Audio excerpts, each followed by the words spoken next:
listening to The Kula Ring, a podcast made for manufacturing marketers.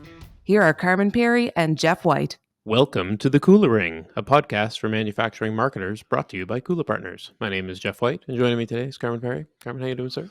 I'm doing well, Jeff. I'm excited for today's conversation, and great to be here recording another show with you. Yeah, and it has been a little while. I had a bit of a vacation in the middle there.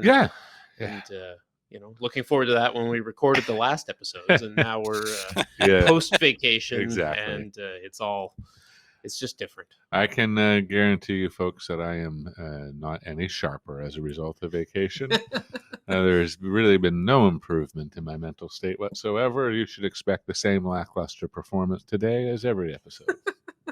I think you're selling yourself short. It's important to not oversell. Yeah, for sure. But look, Jeff, today's guest, look, I'm a little biased. He's been a friend of mine now for a number of years, I'm long been impressed by his thinking and his work, but don't believe me, I guess, because Seth Godin, and everybody listening to this podcast knows Seth Godin. And Seth wrote for our guest about his book, wrote, "Every business major takes a writing course, but that's not our future. Instead, everyone with something to say is going to need to say it on camera. And Vern Oakley's crash course is a great place to start." And that's a great endorsement, I think. It's a ringing endorsement. Yeah. It's an honor to have Vern on the show. And it's the first time we were able to quote Seth Godin while introducing a guest.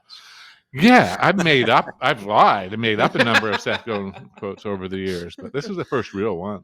Yeah, exactly. But anyway, let's introduce Vern properly. So Vern Oakley is the CEO and Chief Creative Officer of Tribe Pictures. Welcome to the Kula Ring, Vern. Excited to be here. And Carmen, you're definitely downplaying your smart thinking and critical ability, because I do love our conversations. Yeah, no, I save all of that for our conversation. You've only got so much wit. Exactly. Yeah, you gotta temper that. Man, you can't use that all up at once. Yeah. Well, look, Vern, it's an honor to have you on the show, and I'm excited for today's conversation because, really, I don't know anybody that knows video the way Vern knows video, and it's almost every aspect of marketing, particularly B2B manufacturing marketers. What do you hear time and again is they have this sneaking suspicion that they should be using video more. Don't really know how to approach it. Don't even know why, other than the fact that video is popular. And I'm just excited to have somebody on the show that can help kind of connect the dots for everyone today on how to maybe best bring that to life. So why don't you tell us a bit about yourself, Vern, and what you do with video? Sure.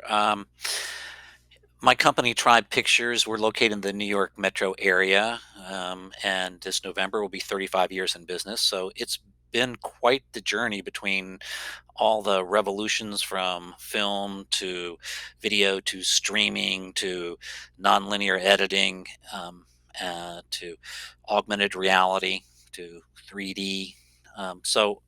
We, at the core of what we do is we are storytellers, and we're trying to create an emotional connection with our clients' clients. We're helping them to better craft their stories, better express their brand in a way that has some heart and soul, that is accurately reflecting their best selves, and hopefully creating a trusting relationship with their customers, or all their stakeholders, frankly. And you work primarily, Vern, with really with Fortune 500s, correct? We do, although we're starting to work more with the startups because that's a lot of fun. But yes, our client roster over the last 3 decades plus has really been, the Fortune 100, Fortune 200. Very cool. Very cool. Including a number of manufacturers, I believe you mentioned. Yes, I mean we did a lot of work for Stanley when they purchased Black & Decker and tried to create a cohesive story about why that merger would work and define the sort of the brand essence of this new entity. We also have worked with BAS shooting all over the world, and we also worked with Hubble. They manufacture a lot of electrical parts, and these are complicated stories to tell because it's not about a little piece of equipment or a widget or a drill. It's about something they're providing that no one else can provide. And just going back to the basics of branding, you got to differentiate yourself. There's a lot of different companies out there that are selling something maybe similar to what you're selling. Well, no question. The manufacturing space is, kind of just chock full with that, right? Yeah. With a lot of things that are very much to manufactured to a certain spec, Hmm. where every competitive product is good enough. Yeah. And so I want to dive into that a little bit more, Vern. I mean, what do you see really as the role of video today? Well, it's like Seth says, it's the future, and you just have to look at the utilization of the internet and the pipelines, and it's because people are watching video. I mean, during the pandemic, Netflix had to, skinny down its, in Europe, the use of the internet because there was just so much video being watched, and that's the way people prefer to get information now. I mean, so if I have a choice between reading a 50-page white paper and watching a 3-minute video about the same subject, I'm going to do that. Or I'm going to do that first and then read the paper if I'm really interested. So, and the other thing that's really unique about video is, and not everybody uses it this way. I mean, 50% of the videos on YouTube are information driven. And so people will watch a 10, 12-minute video about how to repair my lawnmower. But for marketers, the real exciting thing is that you can make this emotionally powerful connection with your viewers. And sort of riding above all of that is that when you're dealing with emotions, if you're telling the right story in the right way with master storytellers, it's going to build and deepen the trust for all those stakeholders, for your customers. It's going to shorten the sales cycle. Companies that tell their story well frequently have a 10x value compared to companies that don't tell their story well. And video is one of the best ways to tell that story. That's really interesting to think about because it's true. Really, you can't. I mean, it doesn't matter how much personality comes across in a written piece. Yes, it does. There are those written pieces that do transcend. They seem to be able to drive an emotional connection. But I think everybody just kind of almost stepping back from it for a second would say, yeah, but it's probably Objectively, video can do that better. yeah, or at least easier, maybe. Yeah, Yeah. for sure. I do think though that it points to the need for a higher level of consideration about video than a lot of people just think like simply being in the medium is sufficient. But what you're talking about is really a higher level. And I think as marketers, you have to understand that higher level, but I don't want to, throw any shade on that mid level or that lower level where you're shooting something with your iPhone, because those all have different places in the marketing mix. And so if your sales reps going over to China and you're doing a pan shot of, all the warehouses filled with your products, that's going to be impressive. But a lot of the work that we're hired for is to really make that most important video that is sort of the brand video or the heart and soul of the company so that somebody gets a quick, understanding of what you do and why you're different.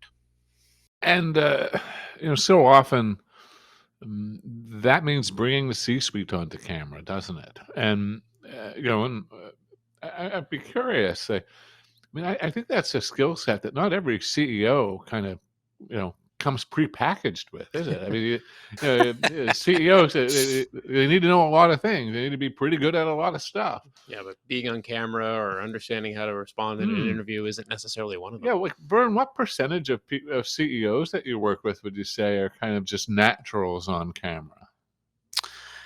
It's an age-driven thing, which I find is interesting. And of course, the younger generation's been sitting there with a phone and a small computer in their pocket since they've been growing up. So the younger CEOs usually are pretty good on camera. Some of the older ones may not be as comfortable, and you don't really know. I mean, I saw this with a CEO we were working with, and oh my gosh, what an amazing public speaker. And then we got in front of a camera and he just froze up. So you don't really know. Um, but percentage wise, putting some numbers on it, I would say, 10 to 15% are really good. Another 15 to 20% are okay, acceptable, and people will accept you on this journey as you get better and better, as long as they see the purpose is you're trying to communicate to them and trying to build trust. And the other half of them, frankly, are not very good. And the biggest issue is not that they're not good people and not that they aren't trustworthy individuals, is that they come off on camera as untrustworthy, because we as humans have this little computer in our and on our head which is going trust not trust, trust not trust. It's very primal. And if you see somebody who's fidgety, uncomfortable, you don't trust them. You don't have it's not an intellectual decision, it's in your gut. So you have to be careful about putting your CEO on camera if they're not going to come off trustworthy. I think, I mean, that it's so true. Mm. And at the same time, I mean, what I have to think, like, you having worked with the number of C-suite folks that you have, what are some of the other things that you see that you help with, in terms of kind of bringing that level of trust and helping them better represent the brands? Yes, I guess, yeah, is that something that can be overcome with Yeah. training? If you're looking at it and think, this person just doesn't decode as trustworthy, is that a hump Fix you can that? get over? Absolutely. And since this is a private conversation and no one outside the marketing department is listening to it, I truly empathize with these marketers who are having to put their CEOs on camera, because it is a challenging task. And what I've observed over time is that CEOs frequently don't have the time, and it's sort of like they've ridden to the top of a black diamond slope, and they're thinking, because I can do everything brilliantly, I can ski down Video Mountain, flawlessly on my first trip, and I won't fall and I won't break my leg. And that's, hey, that could be true. That could be true for that 5 to 10% that I'm talking about.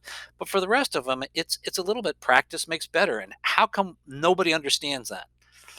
It's like I've been screaming that from the rooftops for years, and I believe it's because, you know, you know, you know, video is so ubiquitous that it doesn't get the kind of respect because you think it's just easy.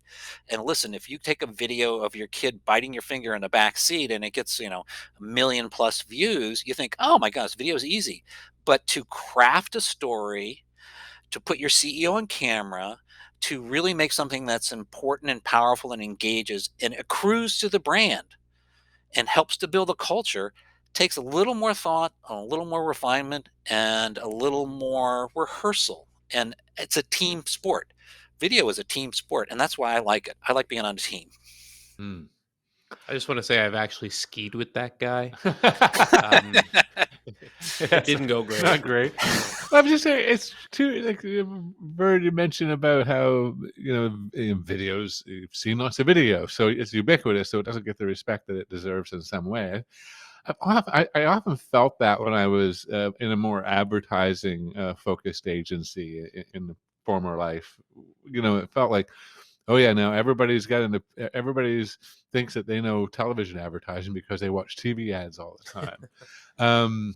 There was kind of a similar feeling, like Yeah, us graphic designers thought the same way when PageMaker came out. maybe, yeah. So, And I also, it's just like this notion of a CEO thinking that they can just do it because they're pretty good at everything else. And it also occurs to me, there's not a lot of CEOs of Fortune 100, Fortune 200 companies that got there because they doubt themselves. Like overconfident. Yeah, overconfidence is probably a pretty key trait in some instances. So, and then all of a sudden, it's lights, camera, action, and they freeze up. I got a couple tips for them, if that would help. That would be Please. awesome. Yeah, Okay. sure. So one of the things when whoever's putting the CEO on camera to prepare, and one of my great clients, Charlie Mayer, who worked at, I guess they were a serial acquisition company, and they grew from I think 500 million to I think almost 50 billion. They just kept buying companies and buying companies. The CEO he worked with respected him. So there has to be the mutual respect. And what Charlie did on, when we were doing, he came up to me one day and he whispered in my ear, I delivered him in a good mood. So that made my job so much easier. So if you know your CEO well enough to know that they want the cup of coffee, or they're good in the morning, or they're good in the afternoon, you want to deliver them in a good mood. Okay. And then if you're working with a professional crew, you want a professional crew that's used to putting high level people on camera, because they create an atmosphere when the CEO walks on to that. It's like fun. I mean, my favorite thing to say to a CEO coming in is like, hey, you're in charge. I'm just here to facilitate you being great. And if you're uncomfortable and you don't like a take, stop. You can call cut anytime you want. So I transfer my power somewhat to them. Another thing is they're probably very good at saying these messages because they say them in sales meetings, and they say them to customers, and they say them to employees, but they need to say them shorter. They need to be succinct, because people prefer a well-crafted story. So the job of the person that's prepping them is to help them understand that crafted story with some key bullet points. Please don't give them a script. If you give them a script, we've seen this a lot of times, they'll try to memorize it. And as soon as you see somebody trying to deliver lines who is not a professional actor, that's that trust thing we were talking about a few minutes ago. Mm. And then also, sort of in Zen Buddhism, it's like nervousness is excitement without the breath. So please get these people to breathe. And I know that sounds, very simplistic, but it's like, they can have shallow breath. So, I mean, sometimes I'll just say, hey, close your eyes. Hey, I want you to take a deep breath. And then also one other tip is I say, listen, you need to talk to one person. Who do you know really, really well? Who do you like? Who will make you feel really good? And imagine you're talking to that person. And those are a few tips that, get you in the ballpark pretty quickly. Are your digital marketing efforts bringing in too many junk leads? Stop wasting time and distracting your sales team. Account-based marketing can help give your marketing strategy the laser focus on qualified buyers that you need to increase your pipeline velocity, close more deals, and grow your business faster. We've created a sample manufacturing ABM plan to help you get started. Download the sample manufacturing ABM plan at bit.ly/sampleabm. That's bit.ly/sample ABM. It's really, really cool. I'm liking. I want to explore this kind of connection or between this authenticity and trust. And I don't want to put words in your mouth, Vern, but it's something that's been kicking around in my mind the last week or two. Is this? It seems like there are some leaders who they get up in the morning or they come to work or whatever, and they know that the role that they need to play, like they put on that character and they play it. And then there are other people who seem like they're just themselves. Like there's not a lot of difference between them, and I kind of like between them in a personal context or at work or at different times in work. Like they're less playing a role. And it seems to me that when you get somebody that's trying to play a role, i.e., memorize lines, etc., versus just being themselves, that's when you get a break between that trust starts to, the trust meter starts to go off, and it doesn't seem like they're. Yeah. And to add some context to this, we've just been through both a provincial and federal election in the last 30 days. So there's been a lot of opportunity to see critique leader trust and authenticity messaging, I suppose. Yeah. Does that make sense, or do you think I'm half-baked? Well, you put some great words in my mouth, so I'm willing to accept all of them. So, yeah, I call it putting on the mask. So, what people want to see from their leaders is they want them to take off the mask. And that is not an easy thing. And so, in Leadership and Focus, Bringing Your Best on Camera, the book, I really talk about this being a journey. And this is not a journey of just being better on camera. This is a journey about being a more authentic, real, vulnerable, strong leader, because the two kind of go together. And I came out of a theater background and worked for some incredible actors, and they are some of the smartest people I know, smart as the CEOs that I'm dealing with, because they understand who they are and they understand what they're trying to accomplish, and they have a through line for their characters. And so that's different than being on camera. But on camera, authenticity is merely a perception. So you can teach yourself and you can become a good enough on camera authentic person, that is really valuable. And most of the people that do that are really authentic in person. So and that you can just sort of see it. I mean, I was talking to somebody the other day and I was on a Skype call and her dog came into the room and she immediately grabbed the dog and started petting the dog, and it's like she was in the moment. But there's that famous, BBC thing where they were interviewing the guy, and his little girl came in her roller thing, and he pretended she wasn't there. And I'm going like, what human being has their daughter come into, a newscast and pretends that they're not there? You're not human. You got a mask on. You're trying to hold it together. And the biggest thing that most people going on camera don't realize, and I've seen this over and over again, is the power of editing. Meryl Streep will do 20 takes on a film, and then the director and the editor go back and pick the best moments of each take. So, when we're doing business films, the friendlies. We're not, one of these newscasters trying to get you or gotcha. We're trying to make you look great. So that trust, works both ways. We're trying to make you trustworthy, and you have to trust us to do our job, and to know that we actually know when we got it. So it seems like the path to good video is the same as getting your kids to do their homework properly and actually do it more than one time and not just take the first thing, right? Like Well, I don't have multiple kids, so I takes. can't help here. I'm useless. I don't even remember homework now. Yeah, no, I have 3 teenagers. It's not getting any better. And how do you get them to do their homework properly? What's the path? Well, I think I think the thing with them is getting them to understand that they're not necessarily going to do their best work the very first attempt. That things take practice. And that can be really hard with a CEO, whose time is limited and who is obviously thinking of other things, to be willing to devote the time to say something 5 times to deliver it well, or to just try it out a few times rather than just say it and then get out of there and on to the next meeting. Well, here's one of the secrets about putting CEOs on camera that I can share, because I talked about editing. So when you're interviewing your CEO or any of your senior executives, and you want to get them on camera, hopefully they're not going to be camera the whole time.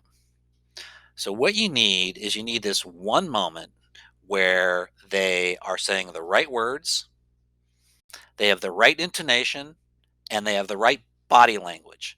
And hopefully that trio of things is at least 6 to 8 seconds long, because the viewer will identify with those 6 to 8 seconds and assume that that's the way the rest of it is. And then you take all the other takes and you cut those other takes into making the messaging perfect. And then ideally, you want to get that killer quote at the end where the CEO is embracing the subject and says it well, says it succinctly, says it with the right intonation and the right body language. And if you just get a few of those moments peppered throughout your video and the rest of it has the right messages, auditorially, you can cut the thing pretty close and people are going to love it. That's the perception thing at work, really. Yes. You're getting that first impression, and it's a positive one, and it sets the tone for the rest of everything else. Yeah, I think people that have listened to this show for a while will have heard me say this, but when I went to Parliament Hill in 1997 to work as a chief of staff to a member of Parliament, we were in training very early on, trying to give us the lay of the land in the nation's capital. And a senator came in and said okay, here's what you guys need to know. Perception is reality. Truth is negotiable. And I always, it's like, Whoa.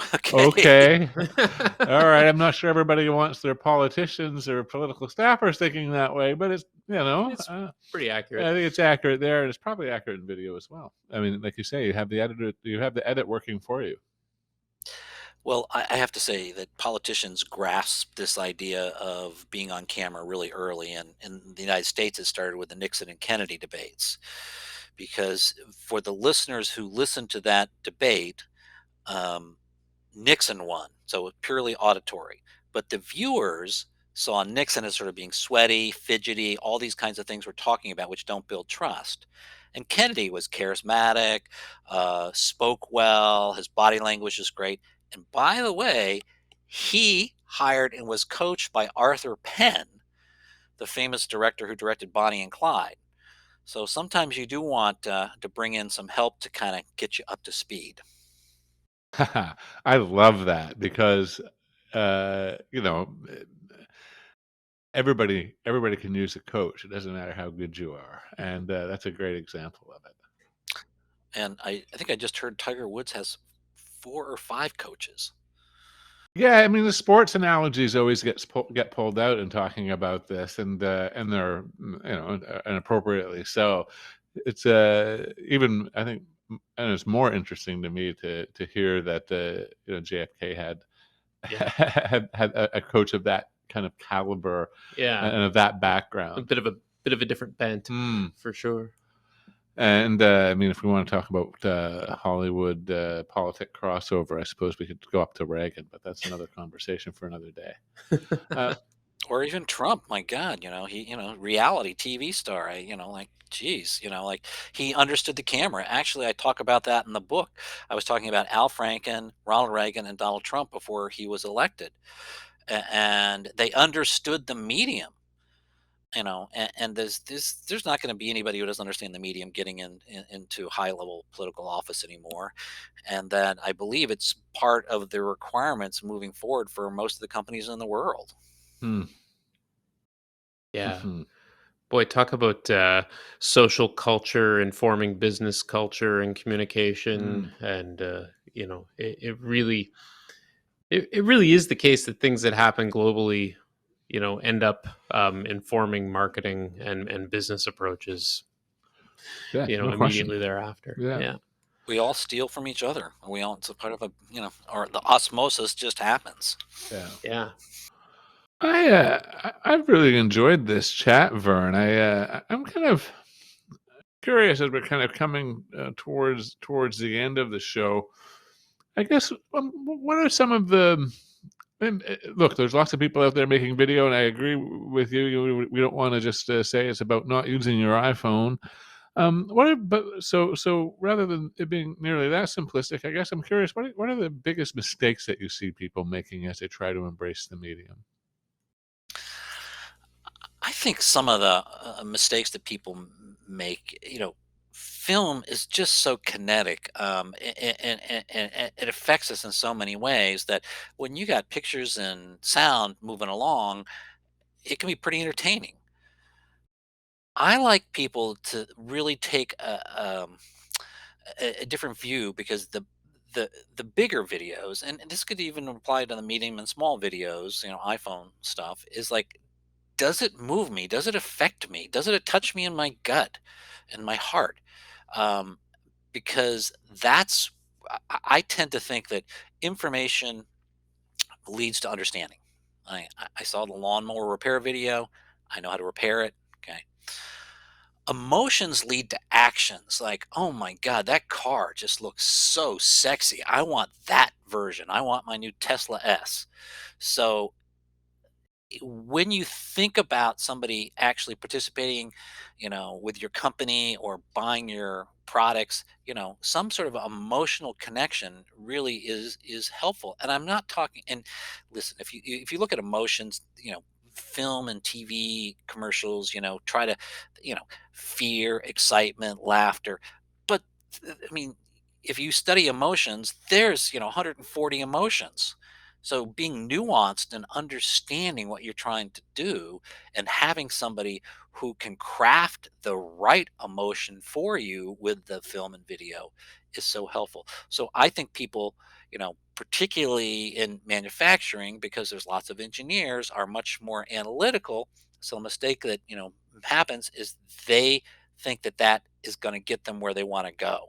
And you have to be more creative, more intuitive. I believe the creative economy is really here. It's part of what we see is moving us forward.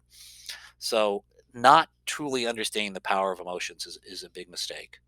And then I think not understanding that you need to have a partner if you're going on an enterprise that's bigger.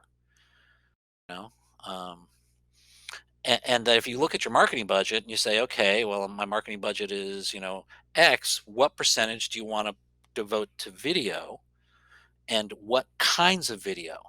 I want to do some iPhone videos. Perfect. I want to do some social. Perfect. I want to make one big brand film. Well, that's going to take more money and time than that. So it's allocating the right resources. I mean, we have some clients who saved up for 3 years and said, I always wanted to try film. And that's very empowering, but it's also the stakes are high. We're like, whoo, we have to deliver.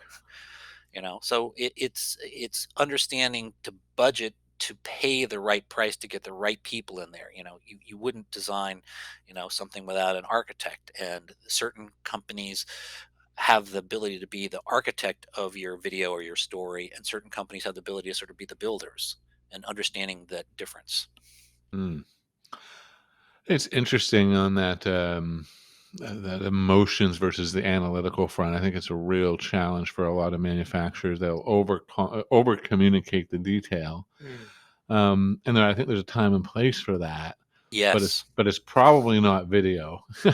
And it strikes me that a lot of the advice that you're giving on that front isn't that dissimilar to what some of the advertising pros like Dave Trott would try to say, which is like, make an emotional connection, have some fun with it, but it's not about communicating every little detail. And I guess how much of the coaching, Vern, is about trying to get them to communicate less detail but more emotion? In terms of the coaching, I can't come in and work with the CEO without a partner who's not the CEO, because the CEO is not going to give us the time. So we have to sort of craft that message and craft what we want to say prior to that, and we have to put it in the context. And in terms of emotions, in terms of the company's best practices, what I see really works is you want to tie back into your purpose. So if you're not a purpose-driven company, you're kind of floundering out there because you can say anything you want. But if you're a purpose-driven company and you have strong values, bringing them front and center in the right kind of communications is crucial.